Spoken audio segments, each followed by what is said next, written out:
No Museu do Real Olha a carinha pra tirar foto. Numa imensa galeria de heróis. Tá gostoso esse picolé, mãe? O brilho do fenômeno. Gostoso? Tá? 5 títulos em 4 Tá? anos e meio. Tá bom? Quando parou de jogar, ganhou mais um. Tá bom esse picolé, O tá? principal jornal esportivo da Espanha perguntou: Legal. Ronaldo foi o melhor atacante de todos os tempos? A resposta foi Cadê a consagrada. carinha pro papai? 75%. Ô, linda! Será que sim? E sem nenhuma pesquisa. Fica lá no ladinho dela, pô. Bandido dos Pereiros. Ô, Eles gente! adoram. Dá pra mamãe esse picolé, dá? Dá pra mamãe? Dá. Uma melequeira com picolé. Quer mais não, filha? E amanhã? Quer mais não, minha filha? Tá bom assim, hoje. Campeonato Carioca.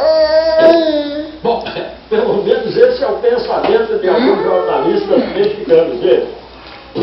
Tá bom? O Rio de Janeiro, referência no Brasil e no mundo. Essa semana, por exemplo, o Internacional Linda, né? Jaguares do México. É o copo não, meu.